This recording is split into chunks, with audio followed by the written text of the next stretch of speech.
Chers amis, chers amis,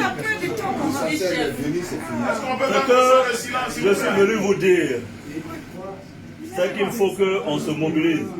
Je sais que parmi vous, certains quelquefois disent « Ah, mais le leader a dit que Ouattara ne sera plus président. Le leader a dit qu'il n'y aura pas d'élection. Mais s'il y a élection, ça va être la honte pour nous. » Bon, quand moi j'ai dit qu'il n'y a pas d'élection là, moi je crois.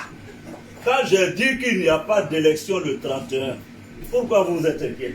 Jamais! Moi je crois. Je ne sais pas pourquoi vous êtes inquiets. C'est moi j'ai dit non. Ou bien c'est pas. J'ai dit ça. Vous vous êtes inquiets à ma J'ai dit, je vous dis à vous, ceux qui n'ont pas encore bien compris, je dis, Ouattara n'est pas le prochain président de la Côte d'Ivoire.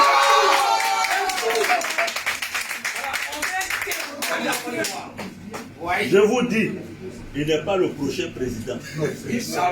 Donc, vous, ce que vous devez faire, il faut mobiliser les populations sur le terrain. Bon, quelqu'un m'a dit, oui, mais Guillaume, même s'il y a 2 personnes qui votent, Ouattara va s'autoproclamer. J'ai dit, mais s'il s'autoproclame, on ne va pas le reconnaître comme président. C'est tout. Il sera président de ces 2 personnes-là, mais pas le président de la Côte d'Ivoire. Parce que nous, opposition, nous allons nous organiser avec les Nations Unies et tout le monde pour enclencher un processus électoral démocratique, transparent, inclusif, qui permettra au peuple seul souverain de Côte d'Ivoire de choisir le président qu'il faut à la Côte d'Ivoire. Moi, je me bats pour ça. Moi, je vous dis une chose. Les gens, j'entends certaines phrases, ah oui, Guillaume, non. Moi là, ça dit que moi là, je ne me bats pas forcément pour que, dès qu'Alassane tombe et je suis président, c'est pas ça qui m'intéresse. Yes. Je ne suis pas un omnibulé du pouvoir. Je n'ai aucune obsession.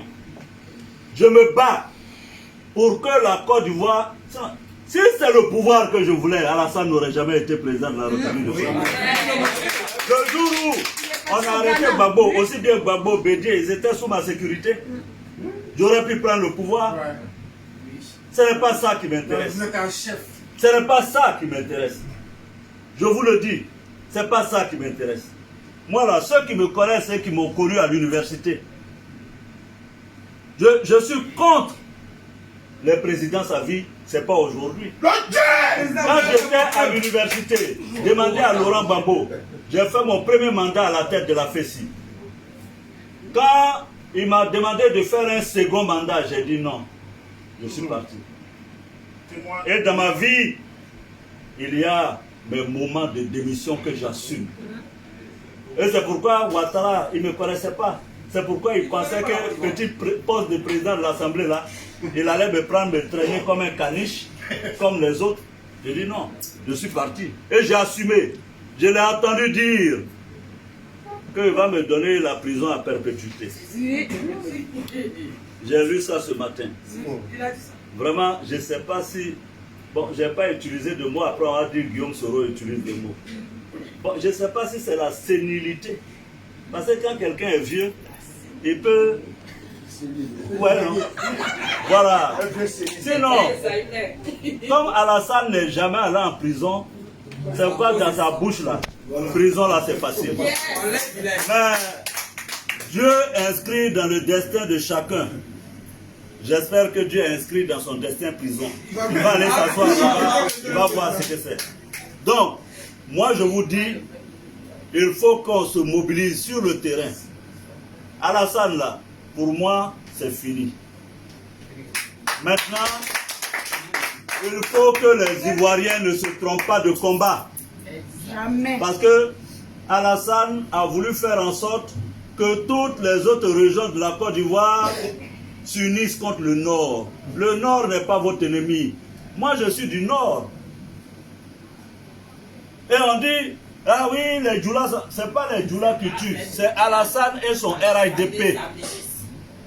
il faudra que quand Alassane parte là, on fasse la réconciliation entre nous. Qu'il n'y ait pas de nord, de sud, d'est, d'ouest, sans qu'il y ait le peuple de Côte d'Ivoire. Parce que Alassane, il fait ça là, vous savez pourquoi? Pour dire à la France et aux Nations Unies, je suis le seul à même de garantir la stabilité de la Côte d'Ivoire.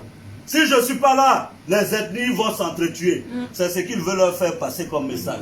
Donc ne nous trompons pas, ne l'aidons pas dans son combat. Ne l'aidons pas dans son combat. Nous, on doit montrer que le seul problème de la Côte d'Ivoire, c'est Alassane Ouattara. Tant qu'il sera en Côte d'Ivoire, il n'y aura pas de paix, encore moins de stabilité en Côte d'Ivoire. Ça, il faut qu'on le dise, et il faut que les gens le comprennent. Il faut que l'Occident le comprenne. Il faut que les Nations Unies comprennent. Tant que Alassane est en Côte d'Ivoire, là, il n'y aura pas de paix. Voilà. Et donc, je vois, on dit Guillaume est allé à Dabou, machin, etc. Moi, j'ai besoin d'aller à Dabou. J'ai besoin d'aller à Dabou pour dire aux gens qu'on est en train de vous tuer, défendez-vous. Président, sans vous couper, toutes les populations de Dabou vous transmettent leurs affections. Voilà. Donc, ils veulent distraire les gens. Ne vous laissez pas distraire. Alassane pensait que j'allais aller dans le sens de coup d'État. Et puis il allait dire au blanc, ah oui, je vous ai dit, ce monsieur-là, c'est un putschiste éternel. Je ne suis pas allé dans ce sens-là, je l'ai dribblé. Je suis allé sur le droit où il ne m'attendait pas. Je l'ai battu de façon cinglante à 2 reprises. Je suis allé au plan de la diplomatie. Aujourd'hui, lui, il est président. Moi, je suis chômeur. Mais la CEDEAO, là, on a divisé les présidents. J'ai pour moi dedans.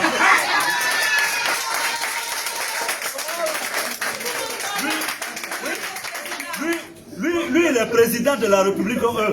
Moi, je suis chômeur à Paris. Mais j'ai mes présidents dedans. Lui, là, c'est président dedans. Et puis, on se lutte dedans. Au niveau... Mais c'est la vérité. Hein? Au niveau diplomatique, je lui ai arraché les États-Unis. Il ne peut rien dire aux États-Unis.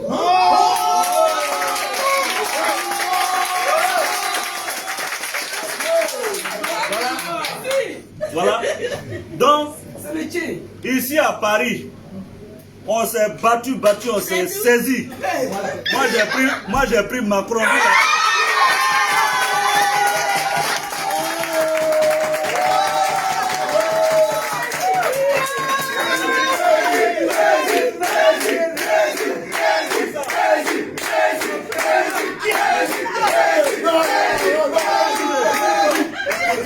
À Paris là.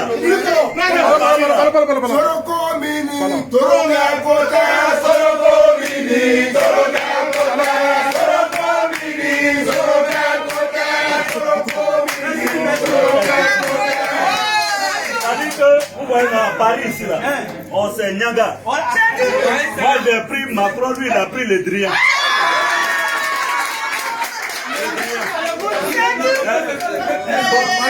Le Drian là, c'est quel... Moi j'ai pris Macron, il a pris le Drian. Et il n'a même pas honte, hein, c'est président. Donc ça là, ça c'est au plan diplomatique. Mais au plan politique, or au plan politique, parce qu'il croyait, il racontait à tout le monde, RHDP unifié, j'ai tous les partis, j'ai Afinguessa, j'ai tel ici. Je l'ai battu là. J'ai pris, c'est-à-dire Bédier. Lui et moi, on se parle tous les jours. Bravo, on se parle tous les jours. Afi, on se parle tous les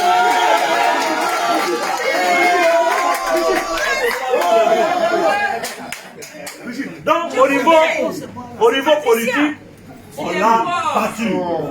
Toute l'opposition est unie. Toute l'opposition est ensemble. Il ne reste que lui-même. Et puis qui? Avec lui-même. Le Kagame. Les militaires de Kagame, c'est lui-même, c'est militaire. Pardon. Bon, donc, chers amis. Donc, chers amis. Je vous demande, chers amis, Chers amis, je suis donc venu vous dire, n'ayez aucun doute, n'ayez aucune crainte. Je suis là. Et je suis là, quelquefois je me tais, parce que j'ai mes aînés. C'est eux qui doivent être au devant et honorés. Mais sachez que jamais je ne lâcherai. Alassane m'a déclaré la guerre. Il dit, il va me mettre la perpétuité. Dites-lui que j'ai entendu. Le peuple sénégalais a entendu. Le peuple de Côte d'Ivoire a entendu. Les peuples africains ont entendu. Voilà quelqu'un qui n'est même pas encore élu président, tu menaces les gens. C'est quel genre comme ça? C'est-à-dire que même, tu n'es même pas encore élu. D'ordinaire, on s'attend à ce que tu blagues les gens pour les séduire. Tu dis, si je suis élu, Bédier il va aller en prison. C'est toi-même qui vas aller en prison. Non, il s'amuse. Parce que moi j'ai pitié pour Ouattara. Il ne se rend même pas compte. J'ai pitié pour lui. Parce qu'il a tellement remonté les Ivoiriens. Si moi, Guillaume Soro, qui a été en dévotion pour Ouattara, je suis en mesure de parler comme ça, et les autres. Il ne se rend même pas compte. Et personne n'est là pour lui dire, président, fais attention. Fais attention, quand on est chef d'État, tout n'est pas permis. Chers amis, je vous remercie.